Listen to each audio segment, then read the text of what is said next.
The summer heat is officially here, and with temperatures soaring day after day, staying cool has become more important than ever. So whether you're working outdoors, running errands, or simply enjoying the sunshine, please be reminded to hydrate as you go along. Proper hydration can help prevent heat-related illnesses and keep our bodies functioning at their best.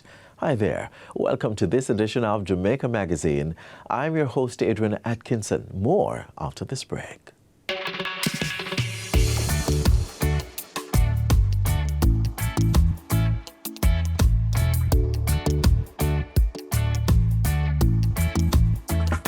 When you think of Jamaica, the first thing that comes to mind is the people. But what is it about us? What makes us truly Jamaican? Is it our warmth and hospitality? The way we greet each other with a simple wagwan or a bright smile? Maybe it's our resilience, our ability to find joy even in tough times. Or perhaps it's the unmistakable sound of patois connecting us, adding flavor to every conversation. Speaking of flavor, could it be our love for street food? The pan chicken sizzling on the grill, the soup men on the corner, the fruit vendors with their fresh, vibrant offerings. Wait, I know you're excited, but what about our music, our dance moves, or rhythm that captivates the world? We are storytellers, whether through folklore or everyday conversations. Being Jamaican is more than just a nationality. It's a feeling, a culture, a way of life. From the way we speak to the way we dance, cook, and connect, every part of our identity reflects our rich heritage and unstoppable spirit. So what makes us truly Jamaican? It's everything. We are the culture, the energy, and the heartbeat of the island.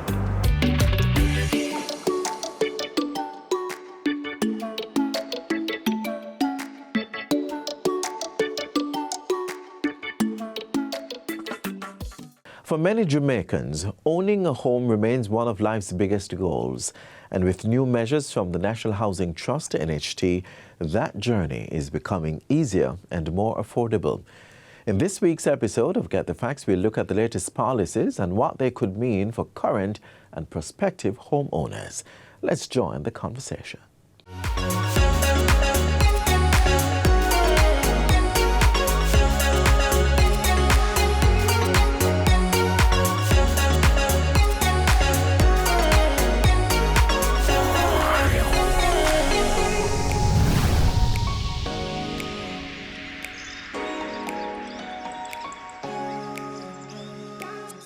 Welcome to Get the Facts, the program that provides you with information on government's policies and initiatives. I'm your host, Theodore Henry.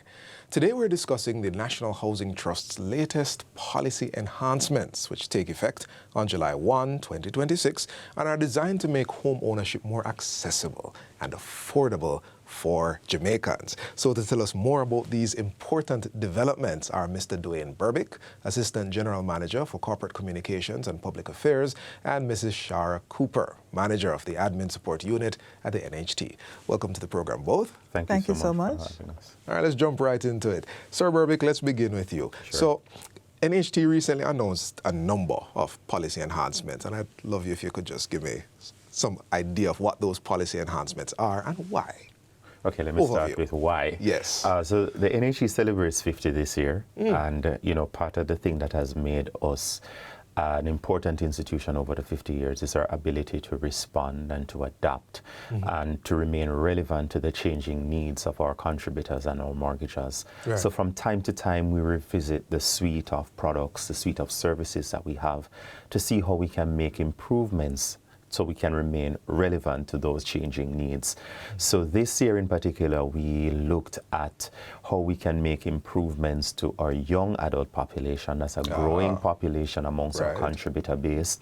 We looked as well as our first responders, those on the front line post Hurricane Melissa, Hurricane Beryl, before that, COVID, to see how we can make some improvements to the offerings there as well. And looking at our existing homeowners, you've bought a property for some time, but you want to ensure that that property remains, a good investment. So helping people to invest in that initial investment that they've already made. So it's looking at our different groups from time to time and to see how we can make some improvements to how the NHT can support them. Because NHT has always been about access and equity of access. Definitely. And partnership. The NHT was built on partnership, and one of our biggest partners is, of course, our contributors and our mortgagers. So we have to keep that partnership alive. Got it. Lady Cooper. Now, one of the headline announcements is that at least 20%, correct my figures if I'm wrong, but at least,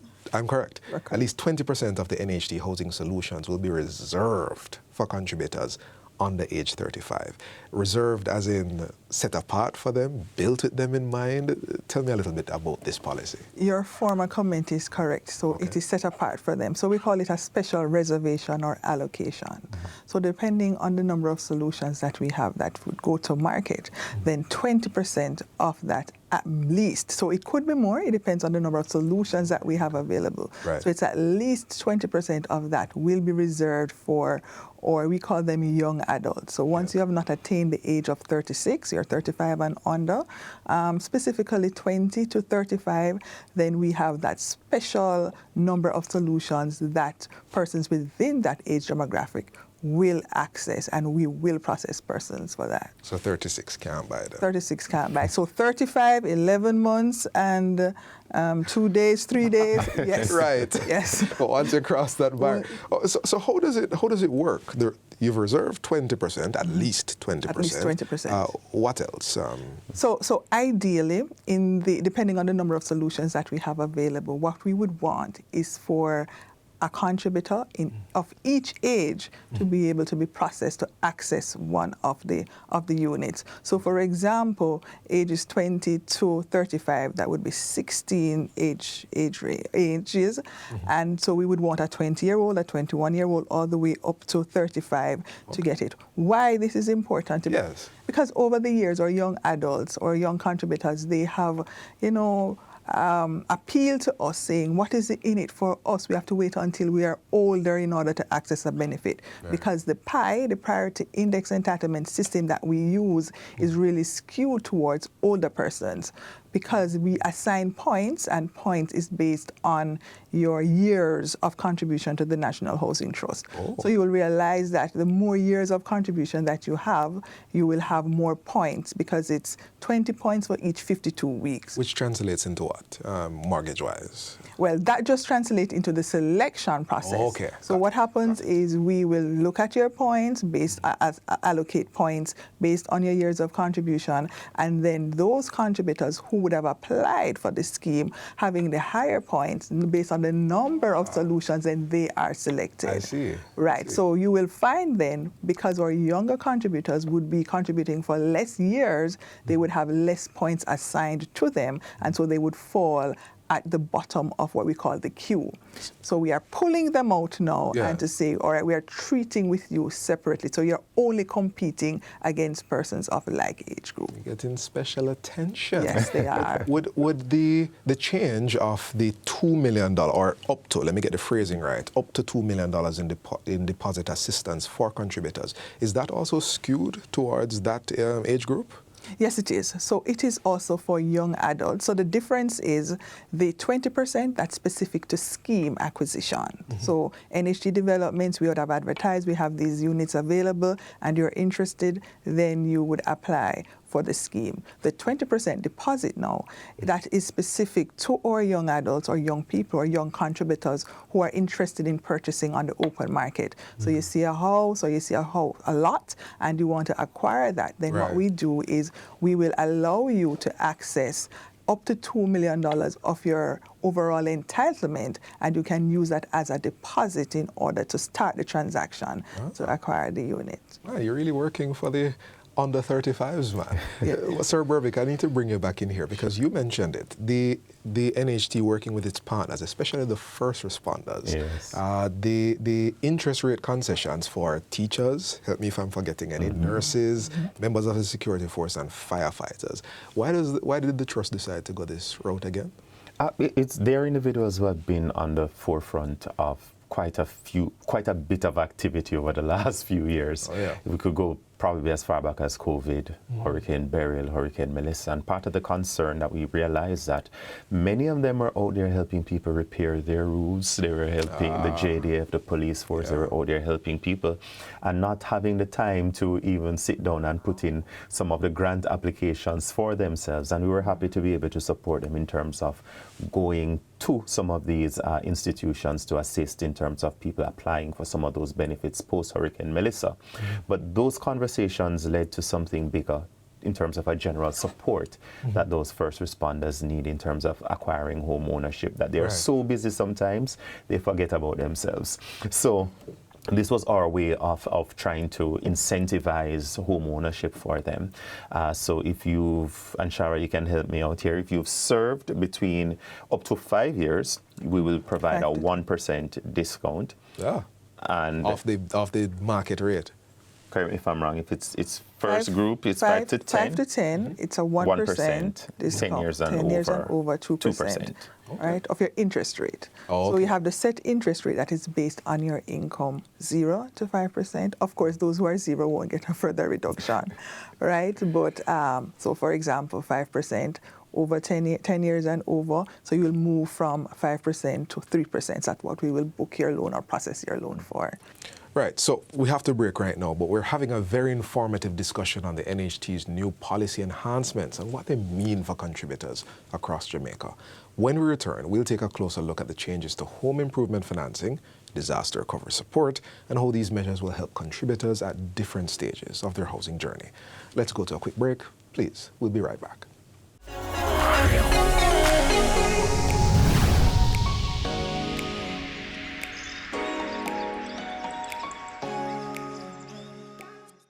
Think positively. Focus on the power of optimism and hope. The thoughts we nurture shape our attitudes, actions, and ultimately our lives. So, reflect on the good in your life.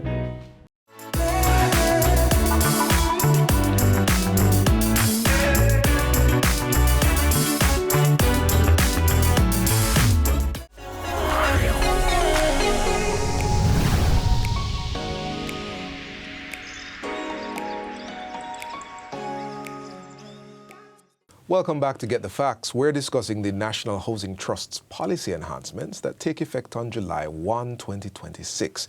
Now, earlier we looked at measures aimed at helping young contributors, expanding home purchase options, and supporting essential service workers, the first responders. Let's now examine some of the other improvements being introduced. Sir Berbick, the qualifying period for the home improvement loan has been reduced. First of all, what's the qualifying period? Well, we've been on quite a journey with that one. So you get your first initial, your first NHT loan, and you can get a second one to make improvements to the property. Right. We are moving from 15 years to 10 years or 7 years, and now we're down to 5 years. So after having that first NHT loan, 5 years later, you can come back and get a second one. The loan amount is $5 million, and interest rates between 0 and 5%, depending on your income group. All right, so Lady Cooper, there's the Hurricane Relief Loan Program, and I hear that's been extended until March 2027. You also have the Home Improvement Loan, the Enhanced Home Improvement Loan. What's the difference between the two? And what can we use both loan provisions for? All right, so I will start with the Hurricane Relief Loan. So that would have been introduced post-Hurricane Melissa. And that can be used, well, it has been used, persons have accessed it. Once you're a contributor, you don't have to be a mortgager. Once you're a contributor to the National Housing Trust, then you can access those funds to our financing to effect repairs to your property as a result of the hurricane. So damage that you would have sustained, the property would have sustained as a result of the hurricane, then you can access that financing. What we have done is we have expanded the provisions for the hurricane relief to now a resilience component. So under the resilience component, you need not have suffered damage or the property suffered damage as a result of the hurricane, but you now want to make improvements to the property so that it can withstand, it is more resistant to future hurricanes or storms, then that would be the facility for you. On the other hand, we have our home improvement, which would have been the 5+ that we would have talked about earlier. So that is just general improvement. So you would have had a mortgage for 5 years or more, and now you want to maintain, because having acquired the property, we realize that maintenance is a very big thing. And we want people to retain the value of their properties, so you can access this improvement loan to improve the property, to repair the property, but it has also other purposes that it can be used for. So for example, if you would have been a former mortgager, meaning you had a mortgage before, you're no longer a mortgager, you're no longer a homeowner, then you can actually access these funds as well to assist in acquiring a new property, to buy something on the open market or to construct a unit for your occupation. Right. So persons also have challenges. We do use it for refinancing as well. So if it is that you would have access a mortgage, external loan, external to the National Housing Trust, and for some reason you're not able to manage the servicing of that loan, it could be because of loss of concessionary rate of some sort, loss of income, you're ill, and so you cannot manage repaying that loan, then we can consider refinancing facility. So you can access your 5+, soon to be 5+, to do that. As well as we have thrown in a new component. So for parents, you would have accessed your loan 5 years ago, your initial loan 5 years ago, but you continue to maintain your property and you don't need repairs now. And you're thinking, how can I assist my child? Then you can actually access one parent to one child, with a biological child or legally adopted child, and you can use the 5+, access the 5+, to co-apply with that child so that they can acquire a right solution. That is nice. That is nice. Sir Berbick, by the numbers, the Hurricane Relief Loan Program, what's the numbers like since it's been introduced? Since it's been introduced, we have successfully processed perhaps about 213 loan applications valued at approximately $700 million. And we have another 115 or so loans that are at different stages of processing. Okay. So with the expanded use, we're looking to more applications now for people who want to make improvements to their property in terms of making it more resilient for future disasters. Right. What have been people using this for? Like what kind of repairs do people? Oh, roofs. In particular, roofs mostly. But one of the things in terms of the expanded use that we are looking forward to, and I personally am interested in, is people using it to create that safe space, kind of like a bunker room, just in case. You know, some properties are old and perhaps you can't expand necessarily how you want to, but you can build that space now on the property that, okay, if everything should go, here's this place that we can run to. But mostly people have been using it to convert, especially from zinc and timber roofing to slab roof. Nice.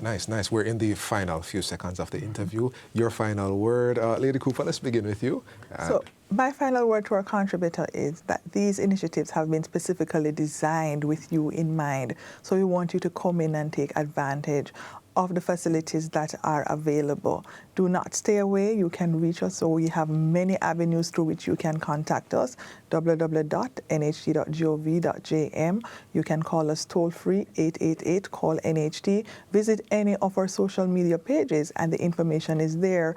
You can also come into any of our branches or offices island-wide and speak to an officer. We are welcome and ready to assist you. Sir Berbick, I keep it short and simple. You ask all the time, what do your NHT contributions do? I think this program just gave you an insight as to your NHT contributions at work. So it's your partnership with the NHT, and we're here to support you. Thank you, Mr. Berbick and Mrs. Cooper for helping us better understand the National Housing Trust's latest policy enhancements and how they'll benefit contributors across Jamaica. Now, I'm sure your viewers have gained valuable insight into the new measures aimed at improving access to affordable housing, supporting essential workers, helping younger Jamaicans achieve home ownership, and of course, strengthening homes against future challenges.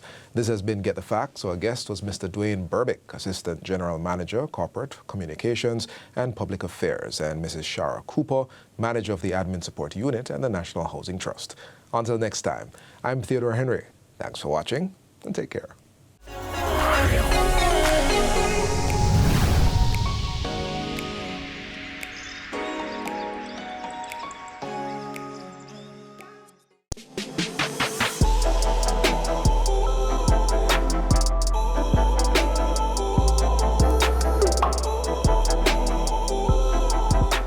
As we said at the top of the show, summer is here and the heat is on. And as temperature rise, one of the simplest ways to protect your health is by staying hydrated. Water helps regulate body temperature, supports vital organs, and keeps you energized throughout the day. In this feature, we explore why drinking enough water is essential for your overall well-being. Watch now to learn more.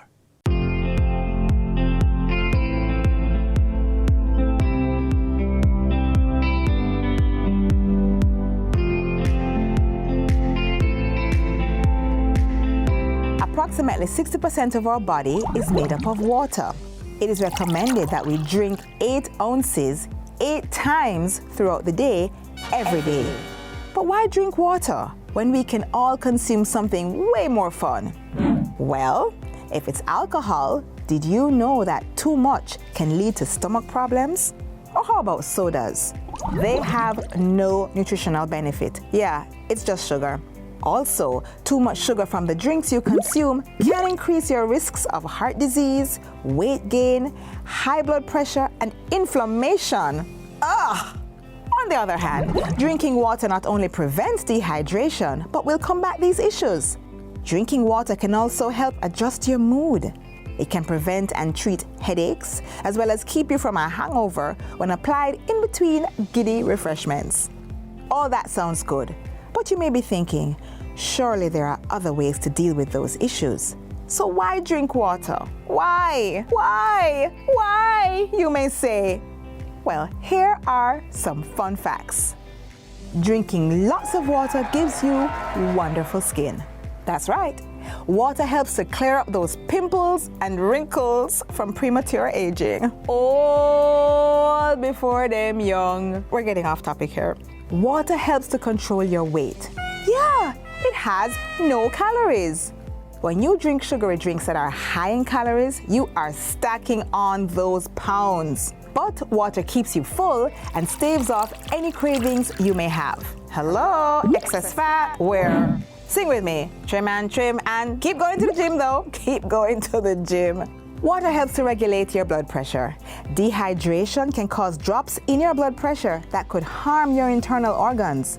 But drinking lots and lots of water helps you maintain a healthy blood flow consistency. A more fun fact, if you're going to give blood, drinking lots of water beforehand keeps you from acting boozy.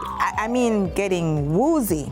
That is to the point of fainting from lowered blood pressure. So, drink your water and be sure to donate. You could save a life.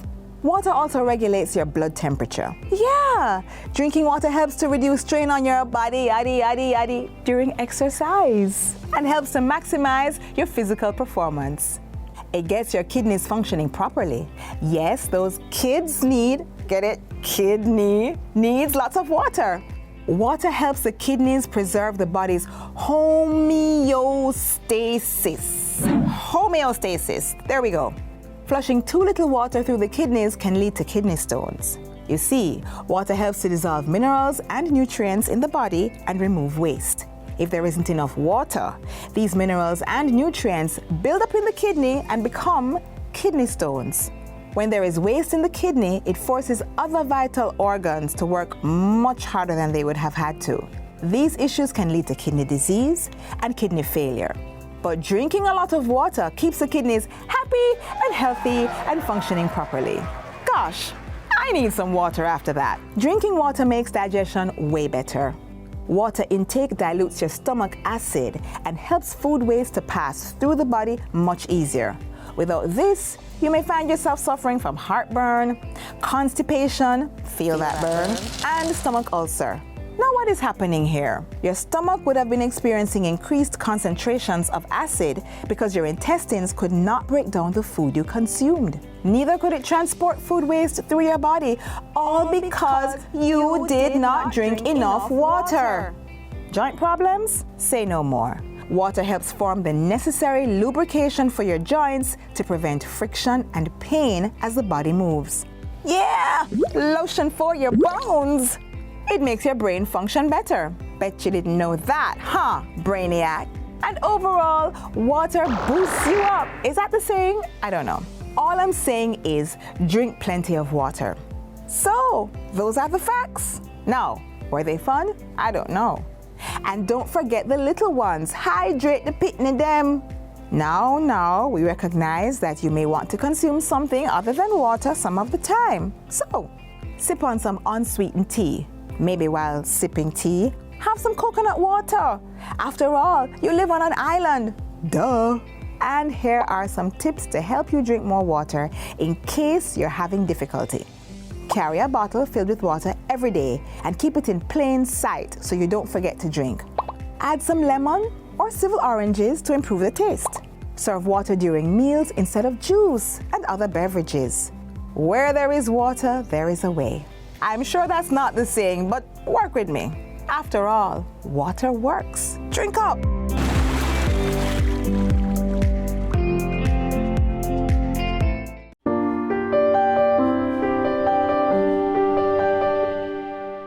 It's okay to tell.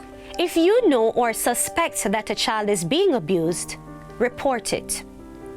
Breaking the silence is the first step to protection and getting help. If someone hurts you, say no like you mean it. Go to a safe space. Tell a trusted adult you are not alone. Report child abuse. Call 211. The Child Protection and Family Services Agency, CPFSA, is available 24/7. You can report child abuse anytime, anywhere. Speak up. Speak out. Get help. It's okay to tell.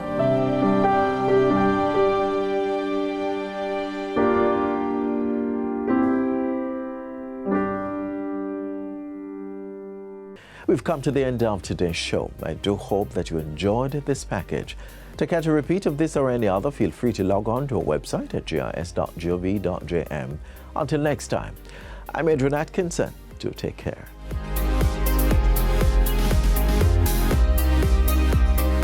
This has been a production of the Jamaica Information Service, the voice of Jamaica.